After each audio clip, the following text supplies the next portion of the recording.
Bonjour à tous, dans cette vidéo, c'est la 5e sur les équations de second degré au niveau des exercices. J'ai choisi 4 exercices où les résultats ne tombent pas du tout juste, donc on aura des racines carrées un petit peu tordues juste pour apprendre à gérer ça. Voilà, rien de bien difficile, une application directe du cours, donc voilà pour toutes les séries de premières. On est parti, je vous laisse évidemment y réfléchir et dès que vous le souhaitez, vous passez au corriger. Donc comme d'habitude, je vais rédiger en donnant les coefficients. Donc, je vais donner le coefficient de x2, le coefficient en x et le coefficient constant. Donc ici le coefficient donc en x2 c'est 1, le coefficient en x c'est 7 et la constante c'est 19. Alors discriminant b carré moins 4ac, donc 7 moins 4 fois 1 fois moins 19 égale à 49, moins par moins plus 4 fois 19, donc 76, on additionne, ça fait 5, 15, donc 125. Alors là, vous voyez, ce n'est pas du tout un carré, 125 par contre c'est strictement positif, donc on est dans un cas où on a deux solutions distinctes, donc deux solutions, x1 égale moins b moins racine de delta sur 2a, c'est-à-dire moins 7 moins racine 125 sur donc 2a, c'est-à-dire 2 fois 1. Alors là on va essayer de voir ce qu'on peut faire avec cette racine parfois. Donc racine de 125, on va essayer d'extraire des carrés. Donc 125 vous reconnaissez, c'est 25 fois 5. Et 25 c'est un carré, on va pouvoir donc sortir 25 sous forme d'un 5. Il reste 5 racines de 5. Bon, ça va pas nous apporter grand chose. Ah, mais bon, voilà, c'est dit. Vous voyez, dans ces cas-là, on peut pas faire autre chose. Alors là, en général, moi, ce que je demande aux élèves, c'est de prendre sa calculatrice et de donner une valeur approchée. Comme ça, s'il y a un tableau de variation qui utilise x1, x2, eh bien, on saura à peu près à quoi ça ressemble. Voilà, ça fait donc moins 9,1 à peu près. Donc on écrit à peu près égal à moins 9,1.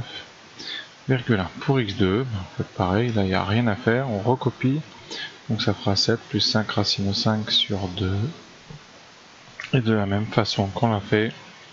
Alors c'est pas la peine de retaper, on va juste en allant vers l'arrière et on efface et on met un plus, on obtient 2, à peu près 2,1.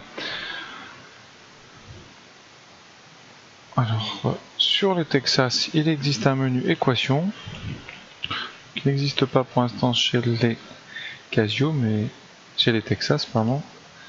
Donc ici, il est ici, donc c'est équation. Vous tapez donc polynôme. Alors ça dépend. Là, c'est juste pour ceux qui ont une Casio. Désolé pour les autres. Donc 1, 7, moins 19. Et donc vous mettez solde et vous avez donc ici les racines qui apparaissent. Sur certaines machines, vous avez même la formule qui apparaît là, pas sur cet émulateur là, mais bientôt j'en aurai d'autres, donc je verrai un petit peu ce que je peux faire avec les nouveaux. Donc on a bien 2,9 moins 9,1, on ne s'est pas trompé.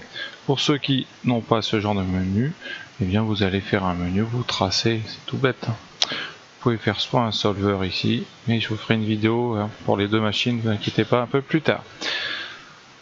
Alors le suivant, donc on va pas traîner, a égale 2, b égale moins 13, c égale moins 41, delta c'est donc b carré, donc moins 13 au carré. Alors après avec le réflexe on met même plus le moins, on met tout de suite 13 au carré, moins 4a, c, alors là vous allez avoir donc 169, moins fois moins plus, et là vous aurez 8 fois 41.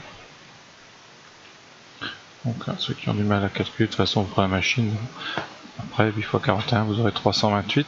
Mais bon, les additions n'étant pas non plus trop, voilà, je prends n'importe quelle calculatrice, voilà. Donc vous obtenez 169 plus 8 fois 41. 497. Voilà. Alors 497, qu'est-ce qu'on peut en faire? Pas grand chose, c'est pas divisible par 3, donc là en général on s'arrête, on regarde juste si c'est pas un carré par un hasard incroyable, donc vous regardez 497, ce n'est pas un carré, donc dans ces cas là vous arrêtez à 497 et vous répondez juste delta positif, deux solutions. Donc x1 moins b moins racine de delta sur 2a, ça donnera moins 13 moins racine de 497 sur 2 fois 2. Vous répondez juste 13 moins racine de 497 sur 4. Vous prenez votre calculatrice, et voilà, et vous donnez une valeur approchée. 13, donc là vous mettez les parenthèses, pardon. 13 moins racine de 497 divisé par 4. Moins 2,32. À peu près, moins 2,32.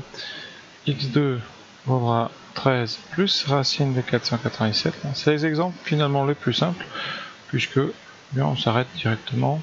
Là, eh bien, on va le corriger. Voilà. Et 8,8. Voilà, juste vérifier pour ceux qui ont une Casio. 2 moins 13 moins 41, et on obtient moins 2,32 moins 0,8 quand j'appuie sur sol. Voilà, ça c'est bon. Alors pour ceux qui ont le Texas du type 83+, une manière, vous pouvez taper un programme, on verra ça plus tard. Sinon vous tracez tout simplement la parabole qui correspond à cette fonction du second degré, et vous regardez, hop, intersection avec l'axe horizontal, ici c'est moins 2, quelque chose, donc on est bon. Et à peu près 8, on est bon. Donc voilà un petit peu comment on peut faire rapidement pour continuer si on veut un petit peu être sûr. Alors je vous présente un petit exercice avec une fraction. Donc moi quand il y a une fraction par exemple je multiplie tout par 3 si c'est une équation, ou je factorise par un tiers, ce qui revient exactement à multiplier tout par 3 à l'intérieur. Donc on aura 18 x2 moins x moins 39. Voilà, vous pouvez vérifier. En multipliant tout par un tiers on retrouve bien ce qu'il y a là-haut, et donc on va tout simplement bien étudier ce trinôme là, c'est-à-dire avec a égale 18, b égale moins 1, c égale moins 39. Je calcule ensuite le discriminant, j'ai déjà fait ici, vous voyez ça fait b carré moins 1 carré moins 4ac, 1 plus 4 fois 18 fois 39. Je prends une calculatrice, c'est la Texas, 1 plus 4 fois 18 fois 39. Je vérifie que si c'est un carré ou non. Donc j'utilise la touche racine carrée. Donc ici racine carrée de 1809 égale 53. Donc là c'est un carré, c'est le carré de 53. Donc je vais écrire tout simplement 53 au carré. Donc le discriminant est positif. On a deux solutions. x1 qui vaut donc moins b moins racine de delta sur 2a. J'aime bien quand même mettre les formules. Moins 1 moins donc 53 sur 2 fois 18, ça nous donne 1 moins 53 sur 36, donc moins 52 sur 36. Alors on simplifie toujours au maximum, donc par 2, moins 26 sur donc, 18, donc encore par 2, 13, moins 13 neuvième. Pour la deuxième, on récupère le résultat ici, 1 plus 53 sur 36, 54 sur 36, on divise par 2, 27 sur 18, et ensuite par 9, 3 demi. Donc on a quand même des solutions qui sont assez acceptables finalement, même en ayant des nombres qui ont l'air d'être mis au hasard. Voilà. On passe maintenant au dernier, numéro 4. Voilà, donc ici a égale le coefficient en x2 est moins 1, coefficient en x moins 11, coefficient constant c. On a bien, vous voyez, une équation de second degré, second membre égale 0. Donc c'est classique, on calcule le discriminant. Moins 11 au carré, moins 4 à 4 à c. Donc 11 au carré, 121. Moins par moins, très attention, plus 16. Donc 137. Alors ça, c'est pas du tout un carré, c'est un nombre premier de mémoire. Et on va donc dire qu'il y a delta est positif. On a deux solutions réelles qui sont x1 égale moins b moins racine de delta sur 2a. Donc moins 11 moins racine de 137 sur 2 fois A. Donc, moins 2. Alors, on n'aime pas les moins au dénominateur, donc on va le remonter. Alors, pour remonter, multiplier tout par moins. Donc, ça fera moins 11 plus racine de 137. Voilà. X2, c'est bien, ce sera moins 11 moins racine de 137 sur 2. Vous vérifiez si vous voulez à la machine. Ah, mais comme d'habitude, j'aime bien prendre tout de suite le réflexe. On va calculer, on va le rapprocher. Donc ici, parenthèse, moins 11 plus racine carrée de 137 divisé par 2. Donc 0,35. Ouais. Et la deuxième, à la Casio, ça donne moins 11, donc 37. C'est ça. 11,35. 11,35. Voilà. Vous pouvez vérifier. Alors, je propose à la Casio. On va faire les deux. Alors, sur une Casio, je pense qu'il faut aller. Le mieux, c'est le menu équation. Voilà. Ici, 2. Vous mettez. Ah, il faut le binôme quand même. Je vois plus. Voilà. Moins. C'est A égale moins 1. Moins 11. 4. Vous mettez sol. Et vous avez les deux 0,35 et moins 11,35. Voilà. Sur une Texas comme j'ai là, le mieux, je crois, c'est de tracer la courbe. Ça prend pas non plus beaucoup de temps. Voilà.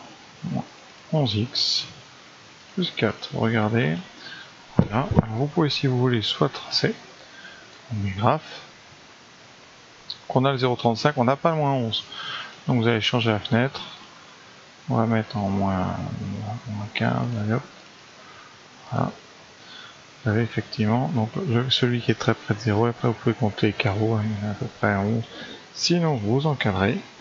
Si vous mettez moins 12, moins 11, vous allez voir la courbe va passer juste à cet endroit-là. Voilà, on a ici, vous voyez, ça c'est très pratique. Si vous voulez vérifier le 0,35, vous mettez 0 et 1, et vous n'aurez que le morceau de la courbe entre 0 et 1, et on a bien l'intersection, donc on est bon. Donc voilà ce que je vous propose comme petit exercice simple. Hein. Voilà, écoutez, à très bientôt pour d'autres exercices. La suite, ce sera donc maintenant la factorisation et l'étude des signes. On va apprendre à trouver le signe d'une fonction du second degré en utilisant toujours le discriminant. Et parfois, par contre, on apprendra aussi à ne pas utiliser le discriminant, à faire autrement quand c'est plus rapide.